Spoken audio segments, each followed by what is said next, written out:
여러분 안녕하세요. 지금 밭에 나왔는데요. 지금 시간이 8시 반 정도 됐습니다. 요새 해가 조금 짧아지는 것 같습니다. 5시 조금 넘어서 이제 앞에 보이니까 일 시작했는데요. 벌써 땀이 흠뻑 젖습니다. 어제도 일하고 이제 운동 갔다가 오후에 또 닭들 먹이 주고 하다 보니까 하루 일과 가고, 오늘도 같은 패턴일 것 같습니다. 좀 더 일하고 밥 먹고 쉬었다가 이제 운동 갔다가 돌아와서 또 닭들 이제 먹이도 주고 관리하고 그럴 예정입니다. 자, 오늘 얘기 하겠습니다. 전편에 이어서 좀 얘기하려고 그러는데요. 느리게 키우기, 오래 키우기, 느림 축산, 닭사육, 성공 이유, 안착 이유, 이런 성공이라고 하는 용어를 써서 될지 모르겠습니다만은, 어쨌든 지난 20년 동안 제가 이제 느리게 키우는 지연사육이라고 하는 유정란 생산 닭사육 교육을 진행했습니다. 20년의 성과가 뭐냐면 이제 곳곳에서 존중받는 농가로서 소개되고 있습니다. 대표적으로 명인 농가, 달인 농가로 이제 소개되고 있죠. 제가 이제 느림 농업을 지향하면서 먼저 실전적으로 또 어떤 품목으로 먼저 해야 될까 한 게 이제 찾아보니까 이제 산란계 유정란 생산이었습니다. 그래서 제가 이제 전업농 농장 개설하면서 유정란 생산의 시설을 갖추고 또 밭농사도 지으면서요. 그 당시 규모가 닭 이제 사육 규모는 2,000마리 정도. 왜냐 그러면 이제 씨암탉 동료와 이제 산란이 거의 끝나는 닭들이죠. 늙은 닭이라 그럴까요? 그 다음에 이제 병아리 키워하던 닭, 그 다음에 이제 일정하게 이제 산란하는 닭. 그러면 이제 그게 800마리면은 2,000마리 시설을 갖춰야 됩니다. 자, 병아리 키우는 곳, 그 다음에 한창 알을 낳는 유정란 낳는 시설, 그 다음에 유정란 낳고 거의 마무리 단계. 이거를 이제 씨암탉이라고 그러거든요. 옛날에 이제 닭 키우다가 조금 나이가 든다. 그러면 어떻습니까? 거기에 정말 농축된, 우리가 이제 몸보신 사이가 오면 씨암탉 잡아주는 게 바로 그거거든요. 그런 형태의 그리고 이제 벼농사 한 1,000여 평, 그 다음에 밭농사. 그 당시에 이제 전체 하면 이제 2,500평 정도 제가 혼자 운영했었는데, 거기에서 아마 세상에 많이 알려진 게 뭐냐 그러면 2007년도에 KBS 환경숲에 하는데 동물 공장편에서 제가 소개됐지 않습니까? 거기에 소개된 결정력이 뭐냐면, 아마 많은 분들 아실 겁니다. 자연농업협회의 조한교 선생이 대표죠. 선생께서 저를 추천했습니다. KBS 환경숲에서 인터뷰하고, 우리나라에 이런 닭을 잘 키우는 데가 어디냐, 그러니까 이제 조한교 선생님이 추천을 했습니다. 저를요. 근데 이제 조한교 선생님이 자연농업이라고 하는 협회를 만들고, 자연양계라고 하는 그 닭사육, 유정란랄까요? 닭사육에 대해서 교육을 많이 해왔거든요. 그러니까 제자들이 제가 알기로는 몇천 명이 있습니다. 그 제자 몇천 명을 두고 현장에서 이제 닭사육하는 농가들이 많은데도, 저는 이제 교육생이 아닙니다. 조한교 선생님 양계 교육을 받아본 적도 없고요. 단지 뭐냐면 이제 조한교 선생이 보급하고 있는 이제 대리형 양계 시설과 육추 시설 방법, 그 시설을 그쪽에다가 의뢰해서 이제 시설 설치했거든요. 그러다 보니까 조금 연결고리는 그건데, 이제 많은 분들이 이제 제가 자연양계 조항계 선생님한테 배워서 하는 걸로 생각하는데요. 어쨌든 그 시설을 이제 그쪽에 맡기다 보니, 근데 시설이 뭐 이거 얘기하면 어떨지 모르겠습니다만은 완공이 안 됐습니다. 어떻게 보면 좀 시설을 그 자제분한테 이제 그 담당을 하고 있었거든요. 그런데 어떻게든 뭐랄까 잔금까지 다 치렀는데 시설은 이제 했는데 좀 엉망이랄까요? 거기서 얘기하는 것과 다른. 그리고 시설에 뭐 조금 더 얘기하면요, 시설에 문제가 있습니다. 뭐랄까 여름에는 대류 현상이 일어나는데 겨울이가 문제거든요. 그리고 이게 골조다 보니까 대류는 발생하는 여름에선 좋겠는데 뭐냐 그러면 수명이 한 10년 되면 다 사가버립니다. 이런 것들이 있고 또 겨울에 문제고요. 어쨌든 뭐 그거는 이제 나중에 또 한번 얘기하고요. 어쨌든 저는 그 양계 교육을 안 받았습니다만 조항계 선생이 추천함으로써 이제 저희 농가에서 그 당시에 이제 공장직 축산의 문제, 배터리 케이지의 문제를 이제 얘기를 하는 거거든요. 거기에서 그러면 대안이 뭐냐? 바로 제가 이제 소개되면서 이제 세상에 많이 알려지게 됐는데요. 제가 이제 지향하는 축산이 뭐냐 그러면요, 바로 닭을 키울 때에 느리게 키우는 지연 사육입니다. 우리가 이제 작물을 키울 때 앞서 얘기했습니다. 저는 작물 성장 재배 속도를 지연재배, 초지연재배, 느리게 키우는 초지연재배, 느리게 키우는 지연재배 했다면 닭 같은 경우는 뭐냐? 느리게 키우는, 똑같습니다. 느리게 키우는 지연사육을 지향했다는 거. 왜 그러냐 그러면요, 그렇게 했을 때에 뭐냐, 제가 이제 지향하는 게 뭐냐, 항생제를 안 쓰는 거였거든요. 그리고 사료를 우리가 직접 주변의 자원으로 만들었으면 이제, 그럼 항생제를 안 쓴다 그런 건 뭐냐, 닭이 건강해야 되거든요.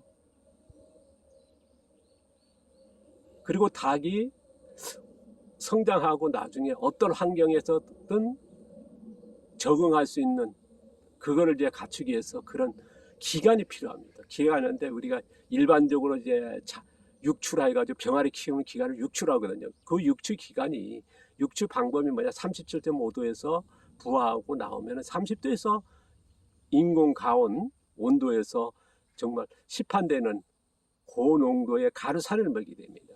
뭐 그거 봤을 때에 이걸 이런 식으로 해서는 안 되겠다, 방법이. 그래서 저는 이제 또 되게 빨리 키우거든요, 병아리 키우는 거를.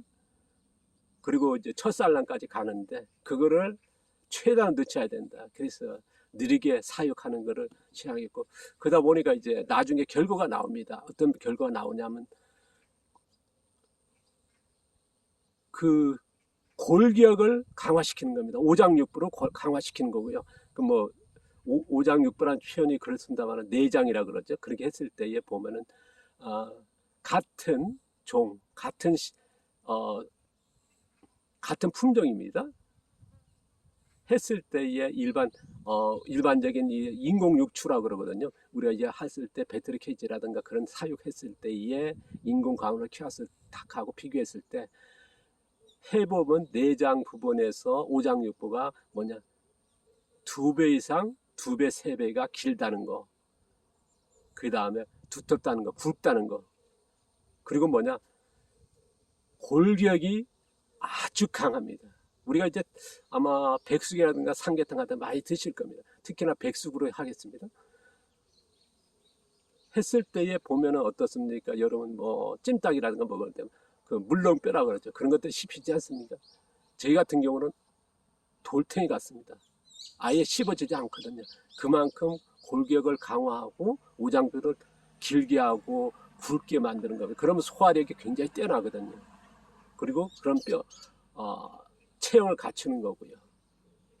그랬을 때 또 뭐냐 그러면 또 해부했을 때 뭐냐, 수란관 계란 낳는 거죠. 그러게 하면 노른자가 있습니다. 점점점에 있는 거 있고, 그 다음에 노른자가 좀 난황이라고 하죠. 그게 크기가 좀 계란이 만드는 과정까지 가는 이제 크기가 좀 큰 것들이 있거든요. 생기는 게 이게 이제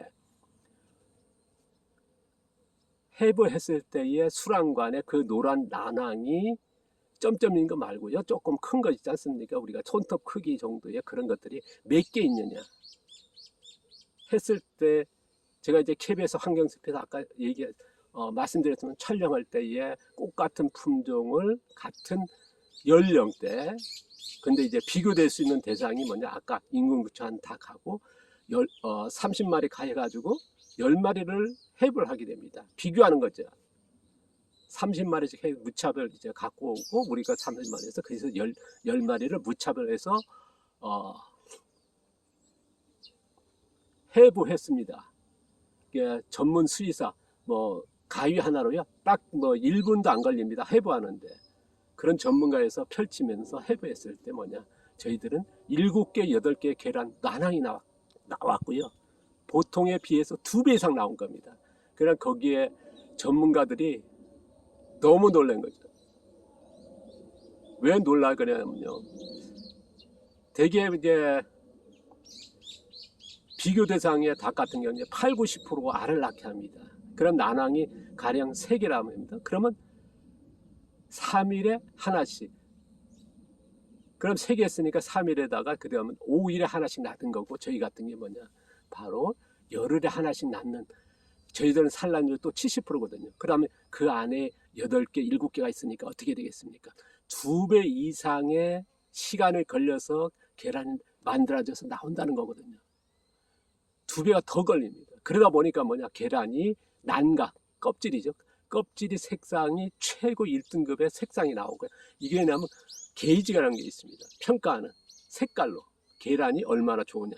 그 다음 두께가 있는데 되게 색깔로 보거든요. 그럼 두께도 다르고요. 그리고 또 하나는 뭐냐 그러면 유니트입니다. 계란에 이렇게 깠을 때 보면 아마 접시 같은 거 까보면요.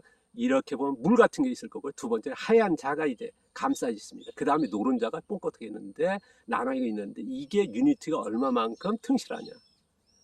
이거를 알 수 있거든요. 그거 비했을 때 그런 결과가 나왔다는 거. 왜냐 그러면 그만큼 시간 걸리다 보니까 만드는 시간이 충분히 있었고 영양 그리고 또한 뭐냐 뭐 계란 10개 정도에서는 무게를 모르는데 우리가 이제 한 바구니씩 했을 때 무게를 그럽니다. 10% 이상이 더 무겁다고요. 이런 것들이 차이가 나거든요. 그래서 이런 결과들이 나오면서 전문가들이 정말 그 방송을 나가기 전에 뭐냐 그 방송을 나가서 안 된다고 이제 많은 반대를 했고 데모랄까요? 뭐 그런 식으로 했거든요. 법적으로 했습니다. 방송이 나오고 나서 단 한 명도 이의 거는 사람이 없었어요. 왜냐 그러면 그런 비교도 왜냐 그러면 그게 실제적인 결과였기 때문에요. 그런 선거가 나온 겁니다. 그래서 제가 이제 지금도 작물 재배는 이제 18군데로 나서 계속 비교하면서 실전적인 기술 찾지만 양계는 유정란 생산에 대해서는 이미 기술을 찾아냈고 그 기술을 일원화시켰고 그러다 보니까 20년을 교육시켰고 수많은 달이 뭐 그런 명인 농가가 나올 수 있는 기반이 됐던 거거든요. 그러다 보니까 이제 거기서 확실성 찾았고 지금의 작물도 또한 찾아가고 있습니다.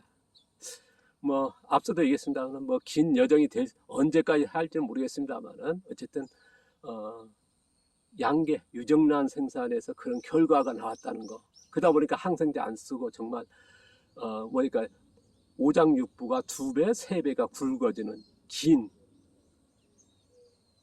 그 다음에 뼈 골격이 그런 물렁뼈라고 하는 거 얼마나 단단한 그런 것들. 그 다음에 계란에 났을 때 난각 색깔, 난각 두께, 그 다음에 무게, 그 다음에 그 안에 유니트, 계란 노른자라든가 그런 상태, 뭐 이런 것들, 그 다음에 수란관에 계란이 몇 개가 형성됐냐 이런 것들이 이제 달라진다는 거거든요. 그리고 좀 더 뭐 한다 그러면 사료 효율성입니다.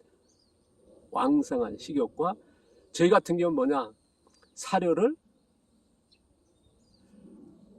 만들 때에 그냥 먹일 거냐 숙성 사료로 만들어서 먹일 거냐 반려 사료로 만들어 먹일 거냐 아마 그럴 겁니다.